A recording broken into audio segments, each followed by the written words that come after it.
Assalamualaikum warahmatullahi ta'ala wabarakatuh.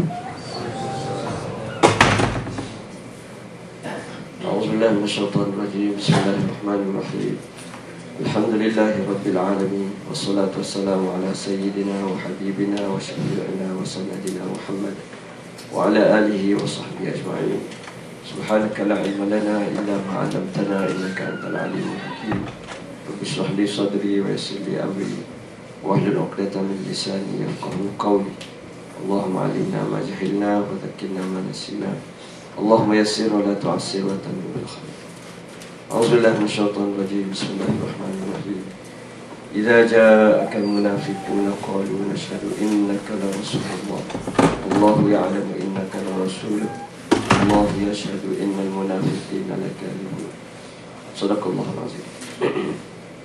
Yang dihormati pengurusi majlis, seterusnya sahabat-sahabat, ikhwan dan akhwat, peserta himpunan Muslim Sejuk yang dikasihi semua.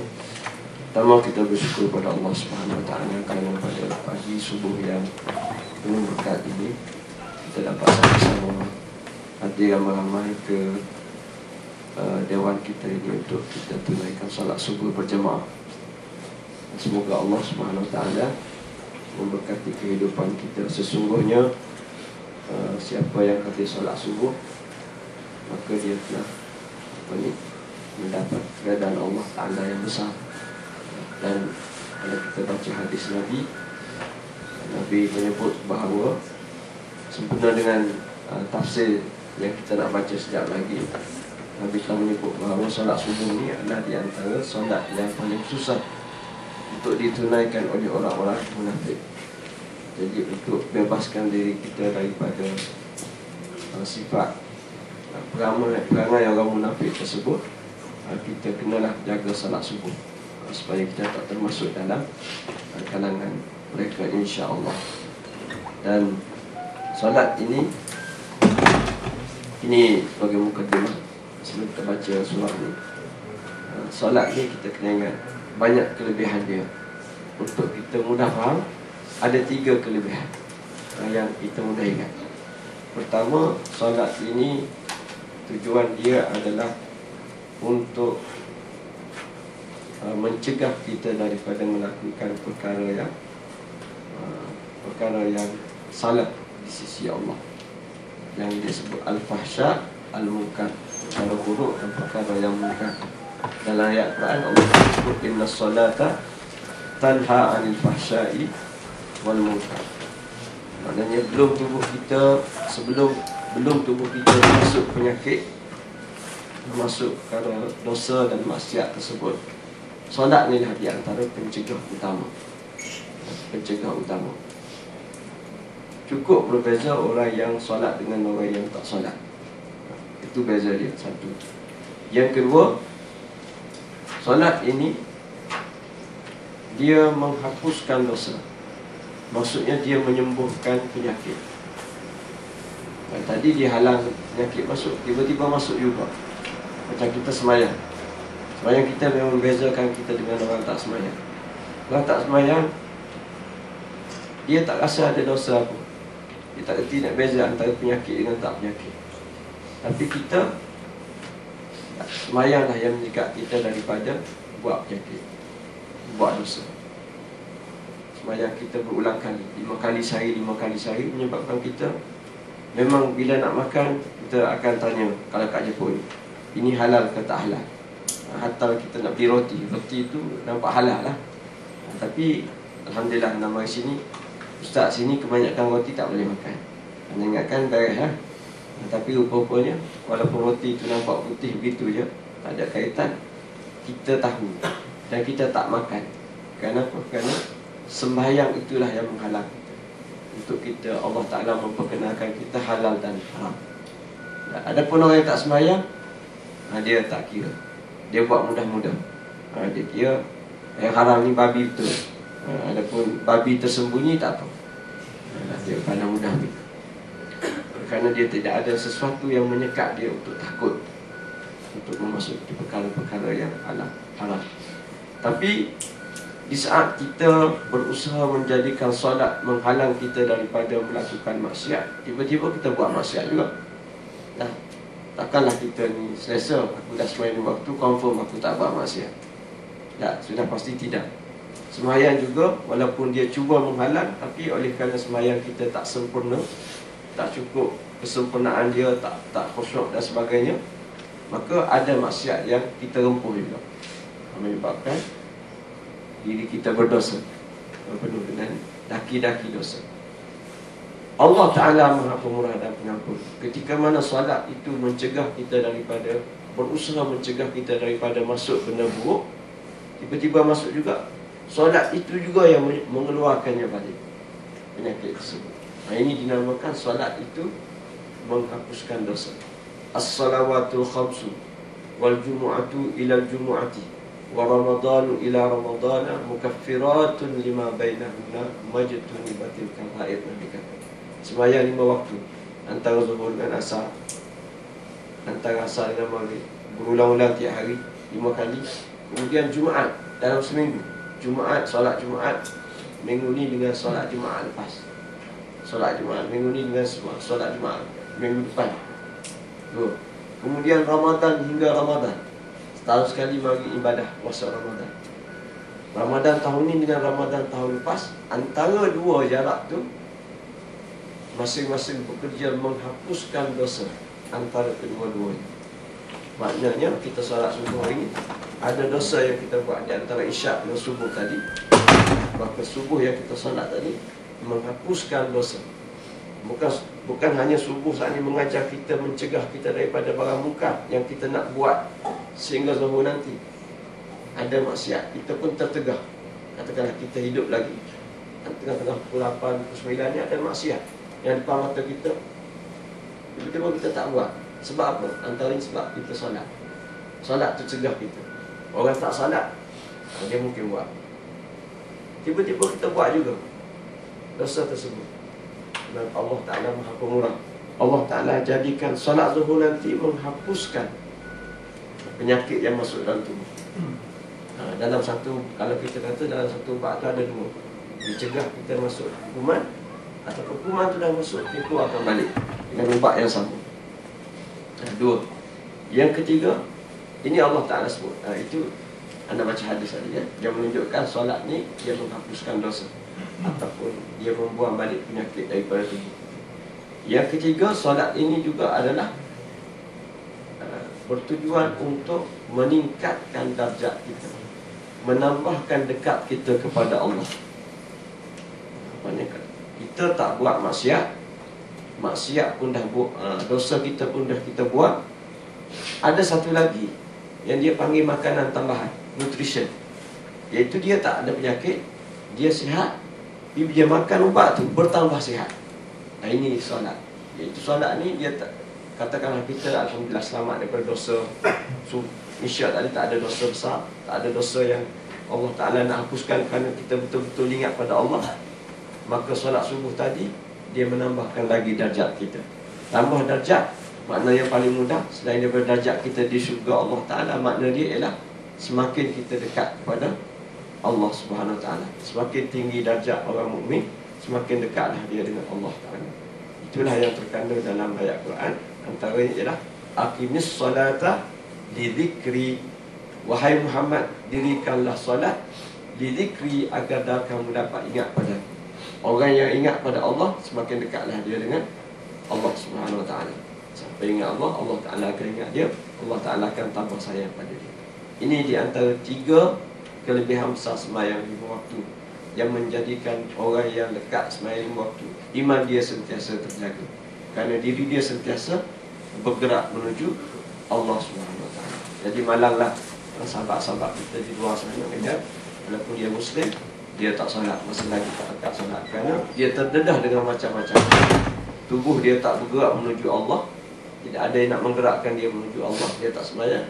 Kemudian dosa dia, daki dia yang terkumpul dalam tubuh dia, tak ada benda yang nak menghilangkan dosa tersebut. Dan yang ketiga, dia terdedah dengan macam-macam maksiat, macam-macam penyakit di hadapan dia, yang belum dia mati itu macam-macam ujian Allah Ta'ala, penyakit yang dia tak ada benda nak tahan dia kecuali ibadah solat. Ini kelebihan solat. Ditambah lagi kelebihan Ibadah puasa, zakat ada kelebihan dia, ibadah haji ada kelebihan dia, bersedekah ada kelebihan dia, menuntut ilmu ada kelebihan dia. Kalau kita buat semua amalan itu, insya-Allah kita akan lebih terjaga di dunia ini. Baik. Pada pagi ini sebenarnya benda ni tak rancang pun, antum pun, kamu semua pun tak tahu anak nak mari ni. Anak pun tak tahu nak sampai. Cerita dia kebetulan bercakap dengan Ustaz tu kan. Anak kosongkan masa hujung tahun ni, ada kawan nak pergi umrah, nak ajak anak pergi. So anak kosongkan waktu untuk pergi umrah. Tiba-tiba tak jadi. Jadi tak jadi itu jadual kosong. Dalam kosong tu jumpa Ustaz Ridwan kat mesyuarat Pak Pusat. Kami sama-sama menang. Jadi ahli majlis apa? Apa? Ahli jawatan kuasa Pak Pusat. Baru lepas mesyuarat, yang baru minggu lepas. Dia kata nak naik ke Jepun, dia kata lepas kaki ya. Tak boleh dua kaki ya. Dia kata boleh kan? Ada dua orang. Tanya tiket dia kalau bersama. Dia kata masih murah. Tak nak ambil. So hari ni pun tiba-tiba sahabat sini susun jadual. Tak nak bagi apa, tak nak bagi sahabat cuma lah. Tengok muka Ustaz Maduski, asyik-asyik Ustaz Ridwan je. Tengok Ustaz ni Abdul lagi handsome. So maknanya Ana pun dapat tuah jumpa entah. Dan semoga kamu pun bertuah lah jumpa Ana, insyaAllah. So dalam ini pun pengisian yang kita bincang semalam, bahawa kita tukar program subuh, 3 kali subuh kita berhimpun dengan kuliah Hanyalah Ustaz tu. Ustaz Maduski minta Ana bawa yang lebih baik. Dia kata baru ni kita buat istimak terbaru di Johor yang menghimpunkan pemuda PAS. Dalam istimak 2 malam tu, antaranya kita baca surah tafsir surah Al-Munafiqun. Istimak dulu kita baca surah lain. Tiap-tiap tahun kita buat istimak dihadiri oleh, alhamdulillah setakat ni lebih 5,000 orang. Lebih 5,000 orang muda setiap tahun. Termasuk di Johor yang kita buat hari ni. Ana jadi pengarah yang terakhir sebelum Ana berhenti pemuda. Buat di Pagoh. Pagoh ni Pundang Ulu. Ada orang Johor sini? Ada Johor? Pundang Ulu tahu? Dekat rumah kan? Belah Pagoh. Pundang Ulu Anam tak dengar. Yang anda dengarnya Malik Pundang kan? Orang kampung. Tapi alhamdulillah seluruh Malaysia datang. Pertama sekali pada pelajar seusia untuk kamu semua datang untuk antara program yang paling pelajar nak tunggu ialah program ini, iaitu talaqi nadah kitab dengan Tok Guru Ajari.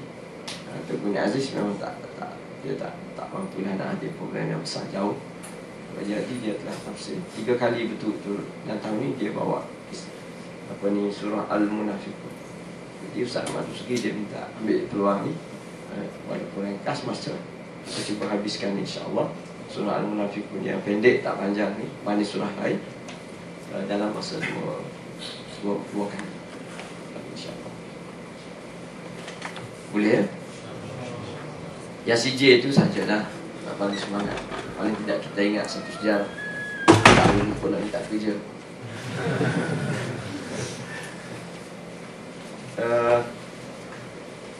Baik, tutup dulu lah. Nak tulis tak apa?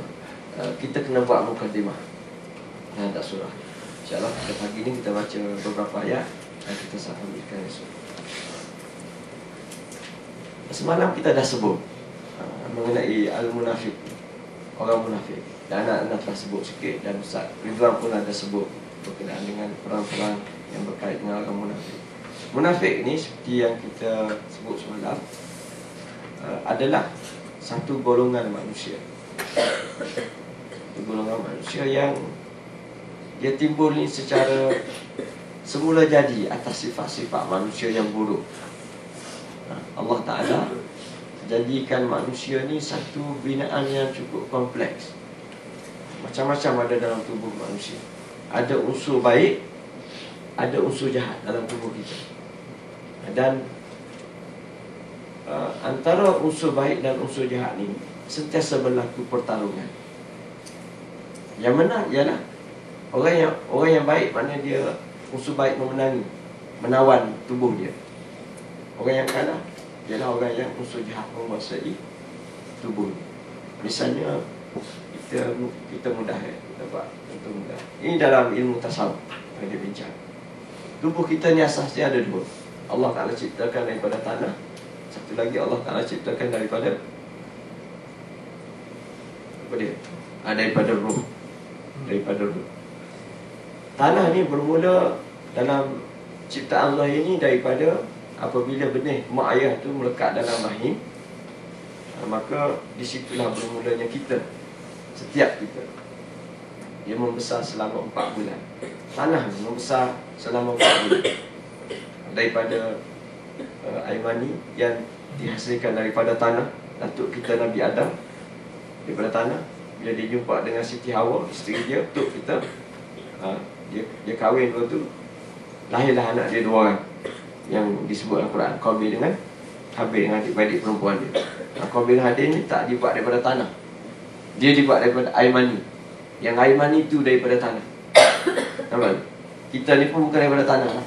Walaupun cuma tanah juga, sebab air mani tu daripada tanah. Jadi asal yang tanah tu Nabi Adam seorang dengan Siti Hawa. Kemudian air mani sampailah pada kita. Air mani bertukar menjadi darah. Allah Ta'ala sebut darah bertukar menjadi ketulan. Akhir sekali terbentuk tulang dan daging. Akhir sekali cukup 4 bulan dia sempurna menjadi manusia. Ada mata, ada telinga. Kemudian bila cukup 4 bulan, wa nafakhtu fihi min ruhi. Allah Ta'ala kata, aku tiupkan ruh daripada sisinya. Yang ini tak dapat dipelajari oleh semua ilmu sains, termasuk sains anatomi, untuk atom pula, anatomi, sampai hari ini. Iaitu bila cukup 4 bulan, tiba-tiba perut mak kita ni bergerak. Suluh nak suluh pun, suluh macam-macam suluh dalam perut mak tu, sains dia tak tahu apa yang menyebabkan pergerakan. Tiba-tiba ada nyawa. Macam mana nyawa? Kalau zahirnya kita sebut nyawa lah, ada yang menyebabkan pergerakan. Tapi sebenarnya nyawa tu tak akan berlaku kalau tak masuk sesuatu yang rahsia. Yas'alunaka 'anil ruh qulir ruhu min amri rabbi. Mereka bertanya engkau wahai Muhammad berkenaan ruh. Apa itu ruh wahai Muhammad? Orang kafir tanya. Jawablah wahai Muhammad, sesungguhnya ruh itu adalah urusan Tuhan. Kamu hanya tahu sedikit saja. Wa ma utitum minal ilmi illa qalil. Sikit saja kamu boleh tahu hal ruh. Adapun sebenar ruh itu adalah rahsia Tuhan. Cerita sebenarnya. Jadi bila cukup 4 bulan, Allah Ta'ala hantar malaikat untuk tiupkan dalam rahim mak yang menyebabkan baby bergerak. Dan itu adalah campuran di antara ruh dan tanah. Dia bukan kandung lah. Berapa bulan lagi? 5 bulan, akhir sekali lahir manusia. Bila lahir manusia, rupa-rupanya dalam roh dan tanah itu masing-masing bawa unsur masing-masing. Tanah bawa sifat dia, roh bawa sifat dia. Akhir sekali mereka bertemu. Yang pertama yang ada, yang Allah Ta'ala sebut, roh ini dia telah mengenal Allah. Sebab dia duduk di langit, ya? Dia kenal Allah. Belum kita jadi kita ni Abdul jadi ni Abdul, apa ni, Adnin jadi Adnin, kamu jadi kamu. Kita ni sudah ada di langit, di sisi Allah. Roh kita. Bila lagi adakah roh kita ni 20 tahun pada? Roh kita ni sezaman dengan Nabi Muhammad, sezaman dengan Nabi Adam. Allah Ta'ala ciptakan semua. Cuma tunggu masa ikut giliran turun ke bumi. Bila disiapkan bekas daripada tanah, bekas daripada tanah yang 4 bulan tadi tu yang disiapkan. Tunggu. Kemudian Nabi Adam datang, Nabi ni datang. Akhir sekali sekarang ni giliran kita 40 tahun lepas masuk dalam tanah dalam bekas dari dalam perut mak. Jadi kita. Jadi unsur pertama yang ada kita ialah mengenal Allah. Sebab itulah Nabi sebut setiap bayi yang dilahirkan dia adalah Muslim. Jumpa hadis tu dia adalah fitrah. Dia adalah Muslim. Sebab apa? Sebab dia lahir dalam keadaan dia bersih. Dia kenal Allah daripada langit. 5 bulan lepas dia turun masuk dalam tanah. Dia lahir, dia kenal Allah. Kemudian roh ini mula dikacau. Kalau tak dijaga dengan baik, dia akan dirosakkan oleh unsur tanah. Tanah ni dia tidak duduk langit, dia duduk di tanah. Tanah kita dia jauh dari. Jadi tanah ni penuh dengan kerosakan, unsur-unsur buruk yang Allah Ta'ala ciptakan di bumi. Antaranya ialah nafsu. Unsur tanah ni sifat dia ialah nafsu. Nafsu ni ialah satu sifat di mana dia sentiasa nak pada benda depan dia. Dia nak segera, perangai nafsu. Dia nak cepat. Yang anda sebut semalam, inilah yang digerakkan oleh motivator. Nafsu nak makan, nafsu nak harta, nafsu nak hidup senang. Dia nak cepat. Kalau boleh, entah tengah belajar kan, tapi dalam hati, kalau lah aku dah kaya hari ni, dah mesti aku gini. Orang nafsu kaya. Kalau dia ada angin nafsu nak jadi ketua, okay, aku target umur 35 tahun aku jadi menteri. Dia pun bergerak ke arah tu, dalam politik dan sebagainya. Nafsu ni memang kekuatan manusia. Dia bukan buruk. Nafsu ni bukan satu buruk, tapi dia adalah satu keperluan manusia nak jadi khalifah di muka bumi. Tak ada nafsu letih lah kita. Betul kan?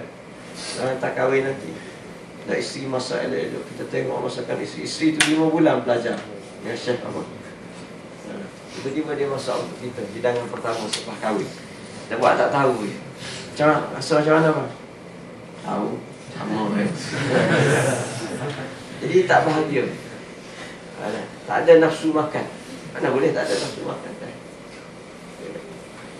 Balik dulu. Yang tak belajar, kenapa belajar? Mana nafsu lah. Nafsu untuk hidup senang.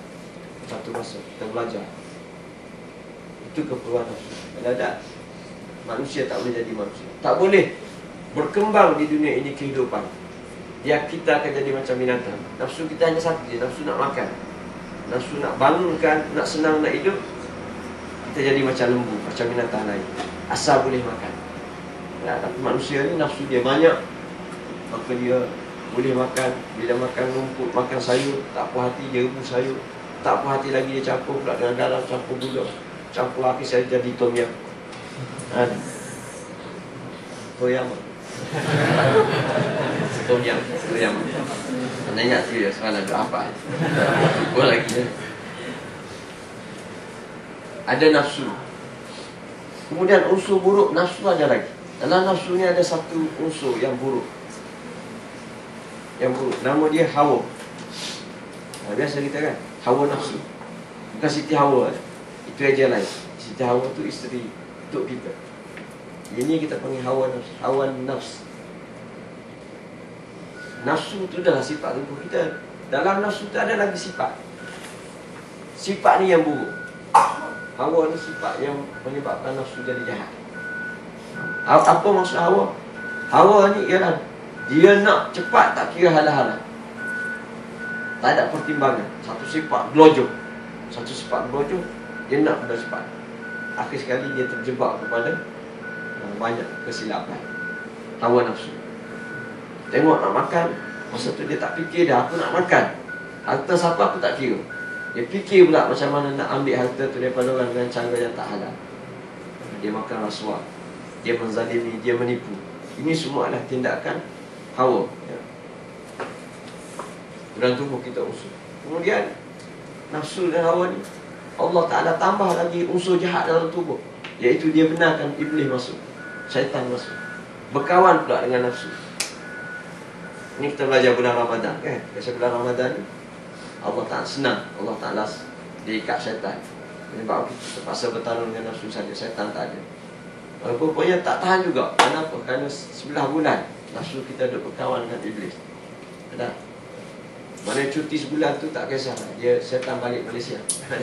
Sebulan cuti Malaysia. Jadi kita ni perangai sama je. Macam soal Datuk Seri anak pergi ziarah ni. Anak dia belajar duduk di Jepun ni 9 tahun ataupun lebih. Lama dah belajar bekerja. Jadi bila balik dia kata anak dia ni jumpa orang semua tunduk. Jadi Jepun. Sampai dia maju, dia kata cukup dah, salam sudah lah tentang budaya Melayu. Ya tak? Main tunduk-tunduk macam Jepun. Kenapa? Kerana lama sangat berkawan dengan Jepun.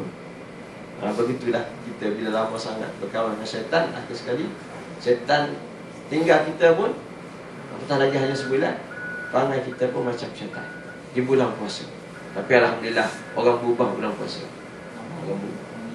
Ini benar-benar jahat, menyebabkan manusia ditarik oleh unsur jahat yang anda nak sebut tadi.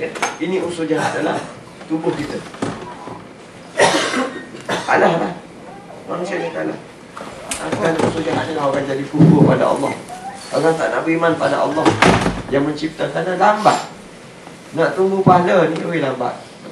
Kalau tunggu 10 tahun lagi, entah belajar ni kan, entah buat PhD. Sanggup duduk Jepun PhD. Kenapa? Kerana 4 tahun lagi aku jadi doktor. Nampak tu? Entah boleh buat tak PhD. PhD ni 40 tahun. Entah umur 60 baru lulus. Oh, tak lah. Jadi kita fikir insyaAllah bila dapat BA, 2 tahun lagi master, kita buat. Semangat. Kenapa? Benda dekat. Tiba-tiba dicadang kepada kita, buatlah yang ini. Kenapa? Kamu akan dapat pahala. Bila mati dapat masuk syurga. Alhamdulillah kita beriman. Tapi ramai tak orang beriman? Jawapan dia tidak. Kebanyakan manusia tolak dosa pahala. Kenapa? Lambat. Baik aku seronok di dunia. Baik aku berseronok di dunia. Maka manusia menjadi kufur. Kenapa? Kerana mereka ditarik oleh unsur jahat dalam tubuh untuk tidak menghiraukan kehidupan selepas mati dalam tubuh. Jadi kalau kita tengok begini, Allah, memang manusia ni jahat lah. Memang payah lawan nafsu ni kan. Payah lawan nafsu. Tuhan buat nafsu ni jahat sungguh. Cukup lengkap. Syaitan lagi, iblis lagi, syaitan lagi, Hawa lagi, macam-macam. Tapi dengan rahmat Allah Ta'ala, ini kita sebut 2-3 benda jahat kan. Kita perhatikan benda baik. Tiba-tiba Allah Ta'ala kata, tak, kamu adalah manusia yang aku ciptakan sebaik-baik, untuk aku buktikan bahawa kamulah makhluk terbaik. Jadi kamu boleh menguasai kejahatan. Kata, lawan aku ada Ustaz Amerika. Kata, tak boleh lawan mereka. Anak Jepun, oh tak boleh Ustaz. Jepun memang diciptakan untuk hidup berdisiplin. Anak tanya, dia kata, Ustaz Anda duduk sini, mana pun tak faham Jepun. Macam mana dia ni boleh jaga kebersihan? Tapi memang dia bersih. Macam mana dia boleh jaga waktu seminit? Kita, kalau Jepun memaafkan, okey lah, kami jaga waktu seminit. Kamu orang boleh, kerana kamu orang Melayu, kami bagi keluar kerana kamu lewat 10 minit. Pun tak boleh buat 10 minit, 15 minit juga. Tak cakap, kita macam-macam khusus lah, tak jaga waktu. Tapi Jepun memang tak payah dikhususkan. Dia dilahirkan untuk tepati waktu.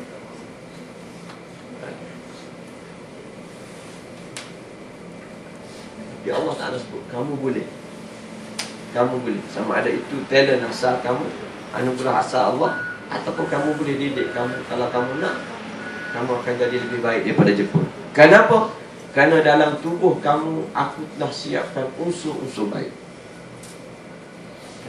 Yang pertama antara ini ialah fitrah. Fitrah. Dalam tubuh kita ni ada fitrah, benda asal. Yang paling asli dalam tubuh ialah fitrah, iaitu kita mengenal Tuhan kita. Kita mengenal Tuhan kita. Yang anda sebut tadi, dia ni adalah hasilan roh. Roh ni dia lama di sisi Allah. Allah Ta'ala sebut Al-Quran, mir ruhi wa nafaqtu fihi min ruhi. Aku tiupkan dalam tubuh manusia itu roh daripada aku. Maknanya kita ni memang bersama malaikat, duduk dalam dunia malaikat, bersama dengan di alam arwah untuk mengenal Allah. Dan dia kekal, cumanya dibaluti oleh dosa. Tapi dia tak hilang fitrah. Dia dalam Quran, biasanya Allah Ta'ala bawa contoh-contoh banyak. Antaranya ialah orang kafir ni, bila sampai kepada peringkat terdesak, hilang segala pergantungan dia dengan sebab-sebab dunia. Masa tu timbul Allah. Misalnya, banyak contoh Allah Ta'ala sebut nikmat kita boleh berlayar di tengah lautan. Allah Ta'ala buat bahtera kan. Kita tengok peta dunia tu kan, bahtera nak jumpa macam mana tengah laut. Kecil je bahtera tu, besar kuman di tengah-tengah laut. Laut yang bergelombang. Tiba-tiba kita boleh berlayar daripada Malaysia ke Jepun, ke laut. Tiba-tiba Allah Ta'ala buat ketika manusia berseronok. Tengok cerita Titanic. Tak tengok? Dahsyat. Anime, tengok anime Titanic kan, dah 10 tahun lepas pun. Dia, Mak Saleh ni dia berbangga dapat cipta sebuah kapal besar untuk penumpang. Dia lepaskan pantai berlayar, tapi yang berlaku Allah Ta'ala buat pecah kan, dia pecah tengah laut. Masa tu Allah Ta'ala sebut dalam Quran beberapa tempat, manusia yang kufur ni, bila dia dapati bahawa dia nak lemas dah, kapal pecah dah, dia nak bergantung dengan siapa? Masa tu harta dia berjuta-juta tak laku dalam kepala dia. Siapa nak mari tolong? Ada helikopter pun siapa? Memang tengah-tengah laut tak sampai dah, kapal nak pecah dah. Masa tu semua yang kufur pada Allah Ta'ala, fitrah keluar. Dia akan tengok langit, tolong aku, Tuhan tolong aku. Dia tak nampak dah Tuhan yang dia sembah, duit, harta, nafsu, dia tak nampak. Dia nampak Tuhan. Padahal dia tak pernah diperkenalkan dengan Tuhan. Dia tak pernah hiraukan Allah. Tiba-tiba saat tu dia beriman pada Allah. Anda banyak tengok filem-filem kisah benar yang dilakukan masalah dekat anak mati tu. Orang Kristian dalam dia punya filem baru ni tengok dalam YouTube ya, tak masuk panggung pun. YouTube ni banyak filem kan, pilih-pilih. Dia sebut dia pecah kapal terbang tu. Apa panjang apps mereka satan kan, dia pecah situ. Dia duduk berbulan-bulan tu, siapa tengok cerita tu. Tapi bahasa dia punya ungkapan dia sakit, dia nak mati tu, dia sebut kepada kawan dia sebut, aku hari-hari setiap bangun pagi aku semakin rapat dengan Tuhan. Dia sebut kalimah-kalimah yang kita tengok macam dia ni seorang Muslim. Sebab masa tu dia tahu dah dia nak mati, tak ada orang nak tolong dia, siapa nak mari tolong dia. Yang dia nampak ialah kematian. Jadi dia ni oleh kerana ahli agama, dia semakin dia kata aku rasa makin dekat, aku makin cinta kepada Tuhan. Orang Kristian, maknanya Allah Ta'ala tak tahulah, Allah Ta'ala Maha tahu, takut. Ketika tu, saat tu dia telah beriman dengan keesaan, mungkin dia masuk syurga. Nampak? Itu fitrah manusia. Dan maknanya entan, katakanlah kita ramai-ramai kat Jepun, ataupun kita orang Melayu ni ramai tinggalkan solat, ramai tak heran pada agama ya. Bila mari seorang ustaz Azhar Idrus ke siapa, bila dia mengajar, kadang-kadang budak rock yang tak pernah tahu agama dia dengar, tak mari terdetik, betul Islam, agama aku sendiri aku tinggal berpuluh-puluh tahun, aku jadi rockers, aku jadi. Tiba-tiba bila dia dengar kalimah-kalimah agama, masuk. Masuk maknanya apa? Fitrah sambang. Dah ada, sebenarnya benda tu dah ada. Agama ni dah ada dalam tubuh. Kekuatan tu dia panggil, kekuatan.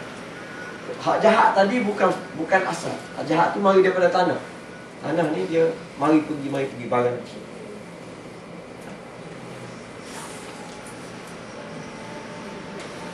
Itu antara kekuatan yang Allah Ta'ala masukkan dalam tubuh kita. Kemudian Allah Ta'ala masukkan dalam tubuh manusia unsur kedua yang baik. Apa dia unsur tersebut? Akal. Orang tak jadi jahat dengan otak, bahkan orang jadi cerdik dengan otak. Dan akal itu memandu manusia kepada ilmu ya? Dan ilmu ni tak pernah lawan Allah. Tidak ada ilmu yang lawan Allah. Yang lawan Allah ialah ilmu tu dipesongkan, ditutup untuk manusia mengenal Allah. Setiap kali manusia jumpa ilmu yang pasti, dia akan dapati ilmu tersebut memperkenalkan dia dengan Allah Subhanahu Wa Taala. Jadi semakin orang cerdik, sebenarnya semakin rapat dia dengan Allah. Kalau dia buka pintu hati dia untuk nak kenal. Kebanyakan orang dia cerdik, jadi profesor, jadi doktor kan, tapi kufur dengan Allah bukan kerana ilmu tersebut, tapi kerana dia memang tak nak belajar mengenai Allah Ta'ala. Dia layan nafsu. Macam doktor isap rokok. Dia mengaji rokok ni jahat, rokok ni bahaya. Tapi ada seorang doktor, kawanan lah seorang doktor USN kat Kebankuan. Dia kata ada doktor seorang dua. Doktor tu tagih rokok kan. Dia kata aku ni kalau mati kerana rokok puas hati. Mana aku tahu aku mati kerana apa. Maknanya dia dah kalah. Dia tahu dia akan mati dengan rokok. Dan dia kata puas hati. Kalau aku mati kerana aksiden, mana aku tahu.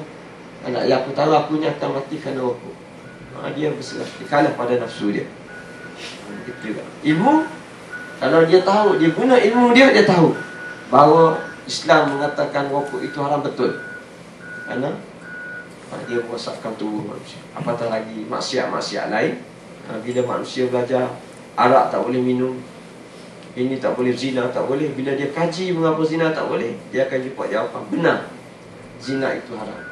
Bukan hanya rogol, zina pun haram walaupun suka sama suka. Itu yang kita namakan akal dengan Allah Ta'ala. Kemudian Allah Ta'ala ciptakan malaikat untuk berkawan dengan kita.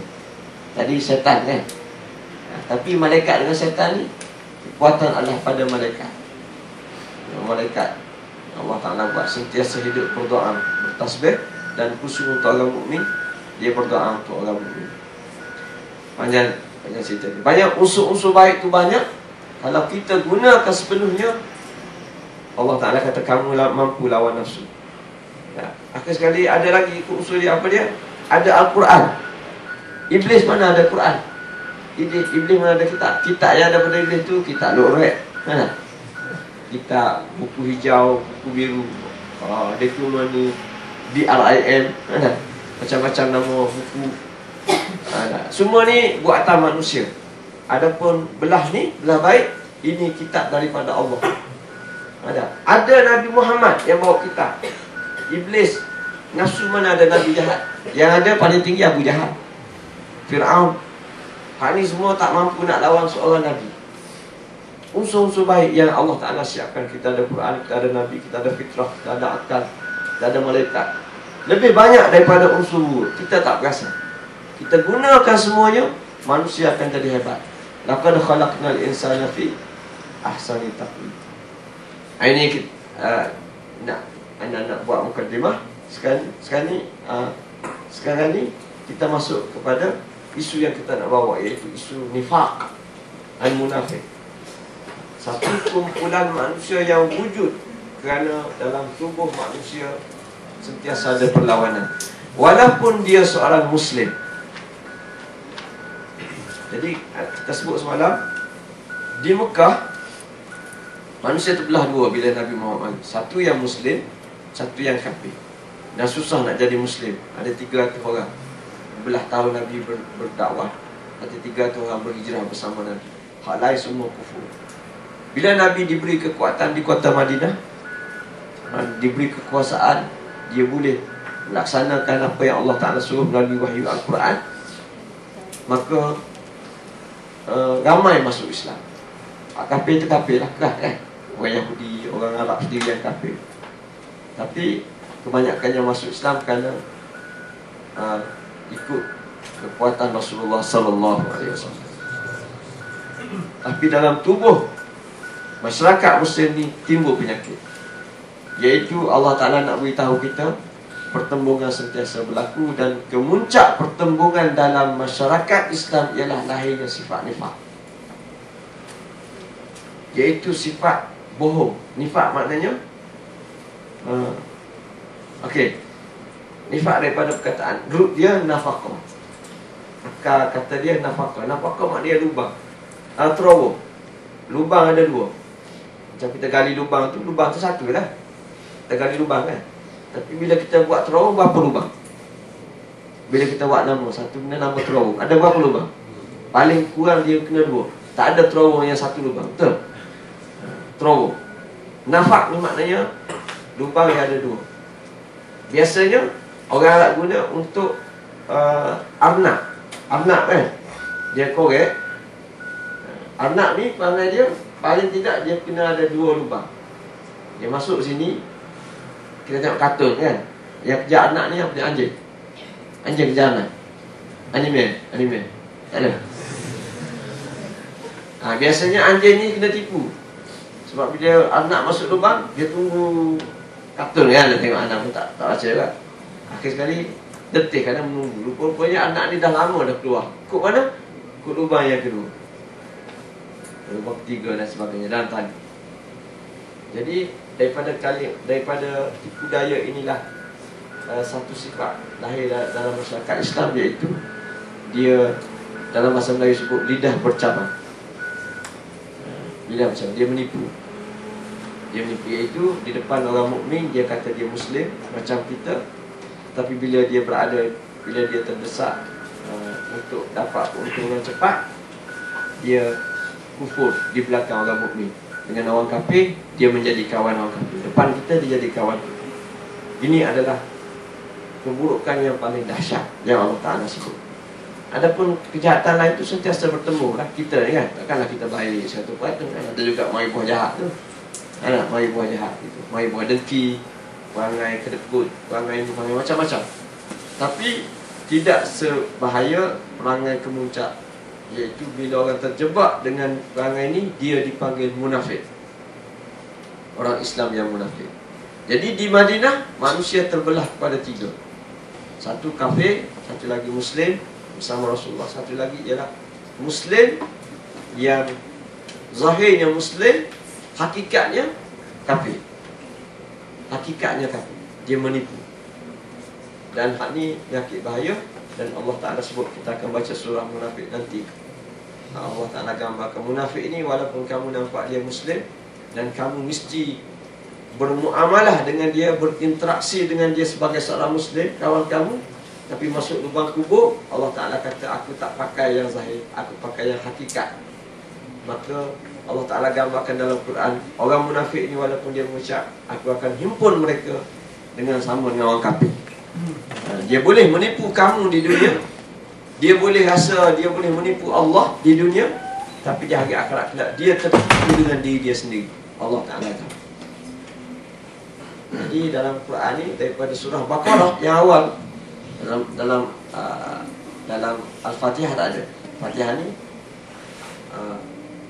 orang mukmin, kita minta orang mukmin jauhi daripada jalan orang kafir kan. Ghairil maghdubi alaihim waladdallin, Yahudi dan Nasrani. Tapi dalam surah Baqarah yang panjang tu penuh dengan cerita-cerita golongan munafik.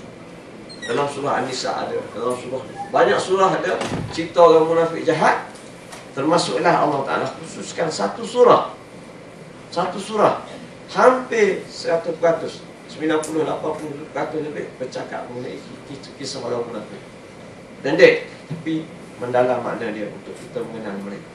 Jadi orang munafik, hukum dia zahirnya kita jadikan dia sebagai seorang Muslim. Tak boleh kita tengok dia ni lawan Quran, lawan agama, dia ni kafir. Boleh? Tak boleh ya? Semua orang yang mengucap 2 kalimah syahadah, kita tak boleh hukum dia sebagai kafir. Dia adalah Muslim, saudara kita. Orang Syiah kan, dia punya akidah dia lagi dahsyat. Menipu dia, nama lagi taqiyah. Menipu pula jadi ibadah. Dia mari depan kita, dia kata aku sayang semua sahabat. Di belakang dia hentam saya Ali, dia hentam ini. Dia percaya Quran di depan, di belakang sana mazhab dia lah. Ada mazhab dia yang tak percaya Quran ni 30 juzuk ni sempurna. Ada lagi surah yang telah dirosakkan, ditanggalkan oleh Abu Bakar. Dituduh Abu Bakar tu apa ni. Tapi depan kita Quran kami sama Quran kamu 30 juzuk. Dia taqiyah, dia bohong. Pun sejahat itu kita tak boleh hukum Syiah sebagai kafir. Mereka adalah Muslim, ahlul kiblah, salat menghadap kiblat yang sama. Nampak? Maknanya anda nak sebut orang munafik ni walaupun jahat mana kita nampak dia, kalau kita nampak banyakkannya tak nampak lah munafik benda dalam hati. Kita mesti hukum dia sebagai seorang Muslim, bermuamalah kita. Cuma Allah Ta'ala sebut dalam Quran, kamu kena berhati-hati. Dalam tubuh kamu, dalam masyarakat ini ada gunting dalam selimut. Ada gunting, sentiasa ada, betul, ada gunting dalam lipatan. Gunting dalam selimut. Musuh dalam selimut, gunting dalam lipatan. Udang di sebalik batu, itu tujuan lain. Itu bukan munafik. Sebalik batu. Jadi kita muamalah, tapi berhati-hati.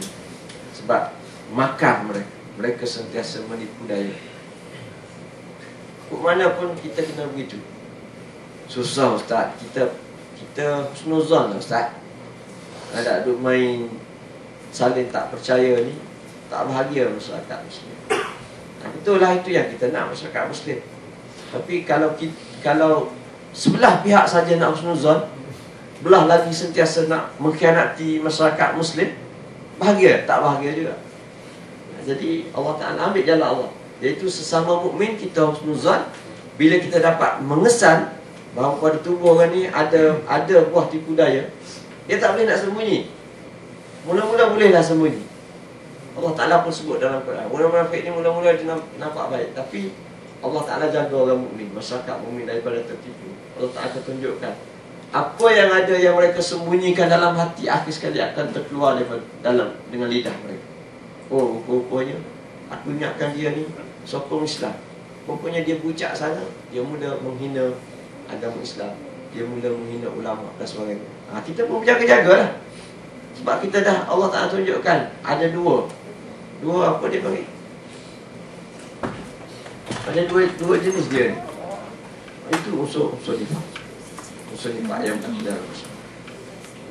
Bagaimana nak menghadapi dia? Nabi dah tunjukkan bagaimana Nabi berhadapan dengan orang munafik di Madinah. Nabi berperang dengan orang kafir, tapi dengan kepala munafik yang lebih jahat. Dia paling jahat. Siapa dia nama? Abdullah bin Ubay. Orang yang mengucap sembahyang belakang Nabi, puasa bersama Nabi, buat masjid. Cukup lengkap dia ni. Tapi Nabi tahu dia menipu, tapi Nabi bermuamalah dengan dia sebagai seorang Muslim. Cuma Nabi berhati segala tindak tanduk. Termasuk yang paling besar, dia buat masjid Dirar. Dia mari jumpa Rasulullah, aku ni kadang duduk jauh sangat dengan masjid engkau, kadang-kadang aku boleh mari, kadang-kadang tak boleh. Jadi aku cadang nak buat masjid. Kami dah buat masjid untuk kami solat, masyarakat di sana dapat solat Jumaat, sebagaimana tersebut sunat solat Jumaat, kena solat Jumaat. Dan kami minta kau datanglah untuk merasmikannya. Kita akan buat majlis perasmian besar-besar. Nabi seronok lah. Ada, kadang bukan senang nak buat masjid kecuali orang kuat. Tiba-tiba dengan kehendak Allah Ta'ala atas utuskan malaikat beritahu Muhammad jangan pergi. Kerana itu masjid Dirar, bukan masjid dibina atas takwa, tapi dibina di atas tujuan dunia. Dirar, masjid yang merosakkan masyarakat Muslim, bukan untuk menyatukan tetapi memecahkan. Maka Nabi tak pergi kerana dimaklumkan oleh Allah Ta'ala melalui malaikat Jibril. Pun begitu, Nabi tak ambil tindakan kepada Abdullah bin Ubay. Bila sahabat tanya dalam satu hadis, ini kita baca bab munafik, kita akan jumpa hadis ni. Sahabat tanya ramai, banyak yang semalam anda sebut. Yang lebih teruk lagi, dalam tubuh Nabi difitnah kan. Siti Aisyah difitnah melakukan perkara buruk dengan sahabat dia sendiri, sahabat Nabi. Nabi senyap, bersedih berpuluh-puluh hari lamanya. Bila Allah Ta'ala dedahkan bahawa ini perancangan orang munafik menuduh mak kita Ummul Mukminin Siti Aisyah, bila terdedah pun Nabi tak ambil tindakan apa. Sedangkan Umar ni berapa kali cadang dah, aku ada pedang, biar akulah, kalau kamu tak sanggup biar aku penggal kepala Abdullah bin Ubay. Bila kepala ni dah kena penggal, penyakit ni hilang lah. Ada sebab bos dia, orang lain takut ada bos menjadi masalah. Nak selesai masalah mudah, penggal kepala. Nabi kata tak boleh. Kenapa? Nabi jawab, kerana aku takut. Aku takut orang luar, orang kafir kata Muhammad ni bukan setakat berperang dengan kita, sama-sama dia pun dia penggal kepala. Mana Muhammad ni jahat lah. Kalau dia jahat dengan kita ni sama telah lah. Betul, sebab kita pun jahat dengan Muhammad. Kita nak bunuh Muhammad, Muhammad nak bunuh kita. Tak boleh. Ini pengikut dia pun dia pancung kepala. Jadi menimbulkan fitnah. Nabi kata tak boleh. Ada kita hanya lawan munafik ni dengan lidah, dengan rancangan kita juga berhadapan dengan mereka. Semoga mereka kembali kepada kita. Sebab itulah dalam dunia Muslim hari ini, pertempuran sesama Muslim adalah diharamkan. Jahat mana pemerintah yang munafik lah. Macam di Turki dulu kan, apa nama? Kamal Atatürk. Jahat ni memang sah dia munafik. Dia larang azan dalam bahasa Arab. Orang perempuan tak boleh pakai tudung. Orang lelaki kena pakai topi sebab pendek. Tak boleh berbahasa Arab, kena bahasa Turki. Memang dia buat tu, memang dia benci pada Islam. Pun ulama kata tak isytihar Turki jadi negara kafir, kena berlawan, tidak. Sebab apa? Sebab dia tak isytihar lagi dia kafir. Dia Islam cara dia. Cara dia ialah kita Islam Turki, bukan Islam Arab. Mengapa kita kena azam bahasa Arab? Macam begitu cara dia.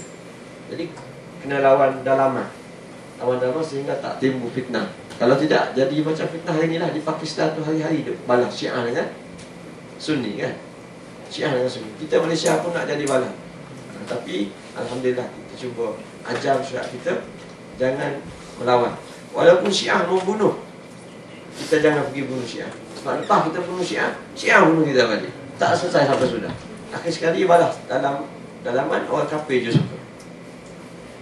Boleh ya? Baik, kita pergi 1-2 ayat. Boleh lah, 10 minit lagi.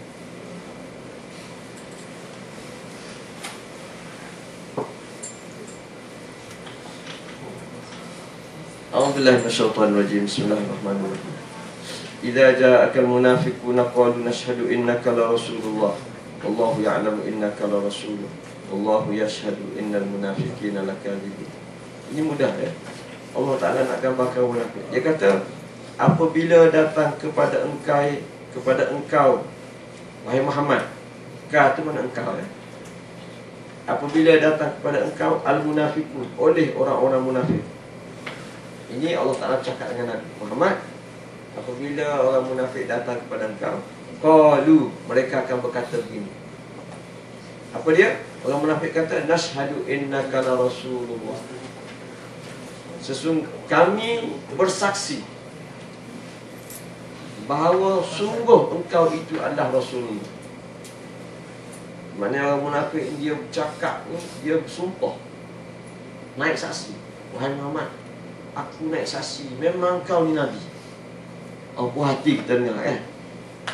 Dah, mari kan.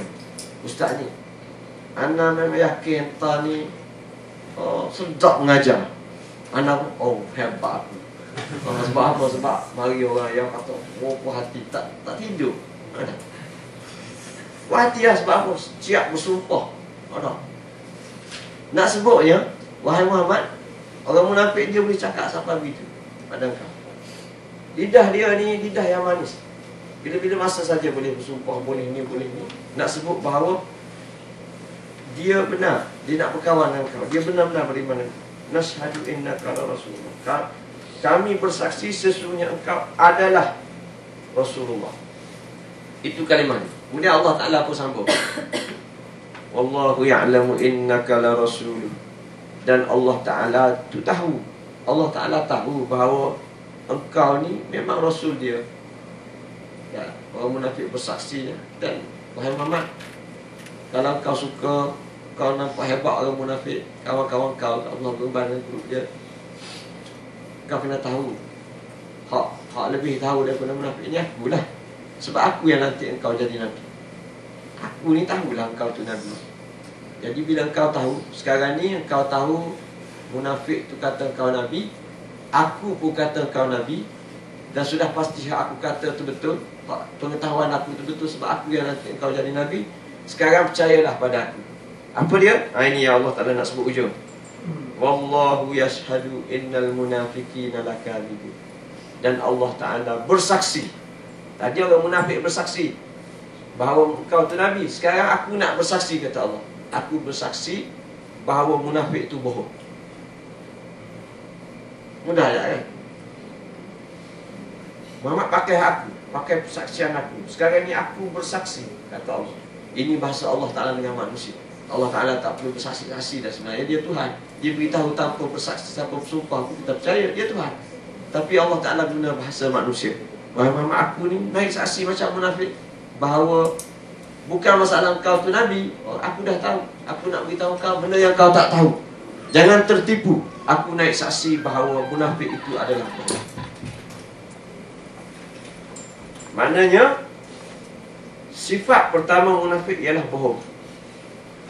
Terhasil daripada mereka nak dunia. Tak nak beriman dengan Muhammad. Anda sebut semalam, tak nak beriman dengan Muhammad. Muhammad dah merintah, tak dapat projek. Ada nak dapat projek, kena sokong kerajaan. Akhir sekali isi borang. Mana begitu? Akhir sekali masuk Islam, mengucap. Tujuan dia bukan nak syurga, tapi nak projek di dunia. Kena jadi pengikut Muhammad. Barulah senang kita hidup di kota Madinah. Mekah tak ada sebab Muhammad tak jadi pemerintah sallallahu alaihi wasallam. Jadi hidup dengan bohong.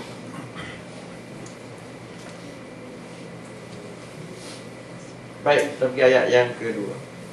Ittakhadhu aymanahum junnatan wasuddu an sabilillah innahum sa'a ma kanu ya'malun. Mereka telah ittakhadhu maknanya mengambil, tapi maksud sini mereka telah menjadikan. Mereka telah menjadikan sumpah-sumpah mereka sebagai perisai. Sebagai perisai. Yang menyelamat. Perisai maknanya untuk menyelamatkan diri kan? Kita guna perisai dalam peperangan untuk menyelamatkan diri daripada serangan musuh. Fasaddu an sabilillah. Maka mereka menghalang diri mereka daripada menerima Islam dan menghalang orang lain mengikut mereka daripada jalan Allah, daripada menerima Islam. Innahum, sesungguhnya mereka sa'a ma kanu ya'malun. Telah buruklah apa yang mereka lakukan. Maksudnya mereka ni buat kerja buruk lah. Sesungguhnya mereka ni memang buat kerja buruk. Tiga rangkap dia kan? Tiga isi dia dalam satu ayat. Pertama, mereka telah jadikan sumpah mereka sebagai perisai. Begini, dalam kita ni, walaupun di Jepun ada kecurian semalam, satu handphone hilang. Sekali orang yang hilang tu dia kata Nasyak ada ni Nabi, ada ni lagi ya. Orang pun nampak tu. Sebab apa? Sebab dalam bilik tu masa tu ada lagi tu, dia lepas Adnin keluar tu, masuk keluar tak ada. Tapi nak buktikan ada, dia kata dia tak.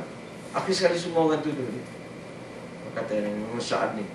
Adnin macam mana aku nak semua orang ni tak percaya bahawa aku. Dan memang aku curi pun. Tapi aku nak buang apa? Syak. Maka dia ada satu cara, iaitu aku bersumpah demi mak aku. Kalau aku curi, kau pancunglah tengkak aku bersumpah. Maknanya apa? Adnin telah menjadikan sumpah itu perisai untuk mengelak orang syak pada dia. Itu tujuan perisai. Jadi orang munafik ni kata siapa Allah Ta'ala sebut dalam Quran, wahai Muhammad, bagaimana mereka berjaya menyembunyikan nifak mereka sehingga orang mukmin tak tahu bahawa mereka itu adalah musuh dalam selimut, dalam lipatan, musuh dalam selimut. Cara yang pertama yang paling mudah mereka gunakan ialah mereka bersumpah. Macam ayat tadi lah, kami bersumpah, kami bersaksi. Mulut dia guna mulut dia untuk menghiasi tubuh mereka, menutup segala yang ada dalam batin mereka. Jadi kita akan jumpa orang-orang yang manis mulut ni sebenarnya kita kena belah dua. Memang dia manis mulut kerana dia sayang pada Islam. Satu lagi dia manis mulut cakap, dia nak sembunyikan keburukan dada dia, maka dia ceramah yang hebat-hebat. Kadang-kadang tu dia bersumpah Islam ni hebat, saya ni pejuang Islam, kalaulah saya mengimpikan mati syahid. Kita bunyi syahid tu confirm. Padahal dalam hati dia tu ada. Bila sebut perang lari. Tapi Allah Ta'ala kata beginilah lidah orang munafik. Mereka akan guna segala yang terbaik, termasuklah sanggup bersumpah dengan nama Allah. Fasaddu an sabilillah.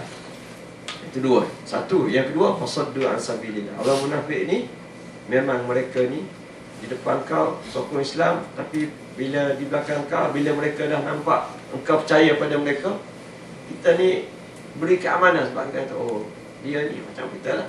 Akhir sekali mereka merasa aman.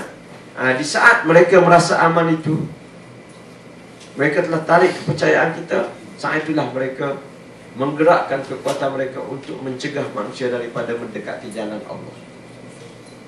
Di luar sana mereka sosek-sosek. Saya percaya lah, dengan lelaki ni berjuang Islam, kalau dia merintah pun macam kita juga. Dia mula melemahkan pejuang-pejuang Islam, melemahkan orang mukmin. Dia yang kata dia baik, padahal sama je perangai. Ada ulu orang bercakap, sedap lah mengumpat, kita sendiri apa. Dia cuba memberikan gambaran-gambaran pun. Akhir sekali orang pun tak minat pada ustaz, tak minat pada ulama, tak minat pada Islam. Kenapa? Yang kita dah ada ni dah elok dah. Nampak? Itu dia panggil apa? Fasaddu an sabilillah, menyebabkan orang tak mendengar seruan dakwah. Innahum sa'a ma kanu ya'malun. Sesungguhnya buruk sungguhlah apa yang mereka lakukan. Okey, ayat terakhir. Zalika bi annahum amanu thumma kafaru fatubi'a ala qulubihim fahum la yafqahun. Ini semua, itu semua, zalika itu, maknanya itu semua. Kenapa? Li annahum, kerana mereka beriman dengan engkau wahai Muhammad. Bila engkau sampai Madinah, mereka beriman. Tapi beriman dia fi zahir, ulama kita sebut dalam tafsir, maksudnya beriman ialah beriman pada zahir, maknanya dengan lidah mereka beriman, tetapi thumma kafaru fil batin, kemudian mereka kafir di dalam batin mereka. Mereka hanya mengucap di mulut, tapi hati mereka kekal kafir. Wa khatamallahu ala qulubihim, maka dicop, Allah Ta'ala cop dalam hati mereka dengan kekufuran. Cop ni maknanya sin. Bila kita dah tulis surat, nak post, kita tutup surat tu, kita boleh buka lagi. Tapi bila dah seal, kita cop. Yang dalam tak boleh keluar, yang luar tak boleh masuk.